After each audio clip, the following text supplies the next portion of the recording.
আলহামদুলিল্লাহ আলহামদুলিল্লাহি ওয়া সালামুন আলা ইবাদিহিল্লাযীনা ইসতাফা। রব্বি আউযু বিকা মিন হামাযাতিশ শায়াতিন ওয়া আউযু বিকা রব্বি আন ইয়াহদুরুন। পরম করুণাময় অসীম দয়ালু আল্লাহর নামে। হে নবী, সূর্য ঢলে যাওয়ার পর থেকে রাতের অন্ধকার পর্যন্ত সময়ের ভিতর নামাজ প্রতিষ্ঠা করো, সালাত প্রতিষ্ঠা করো এবং ফজরের সালাত ও তার কোরআন তেলাওয়াতের প্রতি যত্নবান হবে। অবশ্যই ফজরের সালাত ও কোরআন তেলাওয়াত হচ্ছে ফেরেশতাদের হাজিরা দেওয়ার সময়। রাতের কিছু অংশ তাহাজ্জুদ সালাত আদায় করো, এটা তোমার জন্য অতিরিক্ত। আশা করা যায় এর দ্বারা তোমার প্রতিপালক তোমাকে প্রশংসিত মর্যাদায় পৌঁছে দেবেন। তুমি বলো, হে আমার প্রতিপালক, যেখানেই নিয়ে যাও তুমি আমাকে সত্যের সাথে নিয়ে যাও এবং যেখান থেকেই বের করো সত্যের সাথেই বের করো। তোমার কাছ থেকে আমার জন্য একটি সাহায্যকারী শক্তি প্রদান করো। তুমি বলো, সত্য এসে গেছে এবং মিথ্যা বিলুপ্ত হয়ে গেছে। অবশ্যই মিথ্যা বিলুপ্ত হতেই হবে। আমি কোরআনে যা কিছু অবতীর্ণ করি তা হচ্ছে বিশ্বাসীদের জন্য তার অন্তরের উপশমকারী এবং রহমত, কিন্তু এ সত্ত্বেও জালেমদের অন্তরে ক্ষতি ছাড়ার কিছুই বৃদ্ধি করে না। যখন আমি মানুষদের উপর অনুগ্রহ করি তখন কৃতজ্ঞতার বদলে তারা আমার দিক থেকে মুখ ফিরিয়ে নেয় এবং নিজেকে দূরে সরিয়ে নিয়ে যায়। আবার যখন কষ্ট মুসিবতে তাকে স্পর্শ করে তখন সে নিরাশ হয়ে পড়ে। হে নবী, তুমি বলো, প্রত্যেক ব্যক্তি নিজ প্রকৃতির উপর কাজ করে যাচ্ছে, অতঃপর তোমাদের প্রতিপালক ভালো করে জানেন কে উত্তম পথের উপর রয়েছে, কে সঠিক পথের উপর রয়েছে। হে নবী, এরা তোমার কাছে রূহ সম্পর্কে জানতে চায়।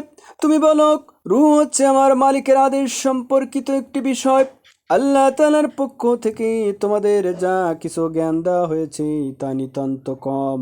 আমি তোমার প্রতি যে ওহী পাঠিয়েছি, যদি আমি চাইতাম তো অবশ্যই তোমার উপর থেকে প্রত্যাহার করে নিতে পারতাম, আর সেই অবস্থায় তুমি আমার মোকাবেলায় কোনো সাহায্যকারী পেতে না।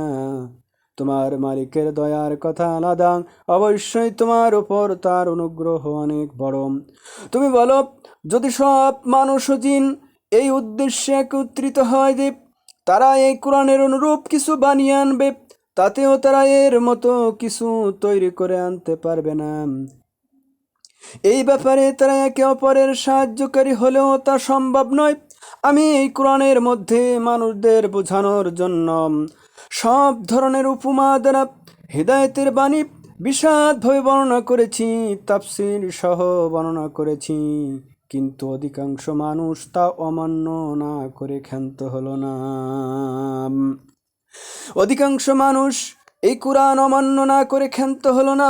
এরা বলে, কখনোই আমরা তোমার উপর বিশ্বাস স্থাপন করব না যতক্ষণ না তুমি আমাদের জন্য এই জমিন থেকে প্রস্রবণ ধারা প্রবাহিত না করবে, পানির ধারা প্রবাহিত না করবে, কিংবা তোমার জন্য খেজুরের অথবা আঙ্গুরের একটি বাগান তৈরি হবে এবং তাতে তুমি অসংখ্য নদী নালা বইয়ে নেবে, অথবা যেমন করে তুমি কিয়ামতের দিবসে সব ঘটনা বলে মনে করো, এই সেই অনুযায়ী এখনই আসমান থেকে টুকরো টুকরো করে আসমানকে আমাদের উপর টুকরো টুকরো করে ফেলে দেবে, অথবা স্বয়ং মহান আল্লাহ তাআলা ও তার ফেরেশতাদেরকে আমাদের সামনে এনে দাঁড় করাবে, কিংবা তোমার কোনো স্বর্ণ নির্মিত ঘর থাকবে, অথবা তুমি আসমানে আরোহণ করবে, কিন্তু আমরা তোমার আসমানে আরোহণ করার ঘটনাও বিশ্বাস করব না যতক্ষণ না তুমি সেখান থেকে আমাদের জন্য একটি কিতাব নিয়ে আসবে যা আমরা পড়তে পারব। হে নবী, তুমি এদের শুধু এতটুকুই বলো, মহান পবিত্র আমার প্রতিপালক, আমি তো কেবল তার পক্ষ থেকে আসা একজন মানুষ, রসুল ছাড়া আর কিছুই নই। سبحان ربك رب العزة عما يصفون وسلام على المرسلين والحمد لله رب العالمين.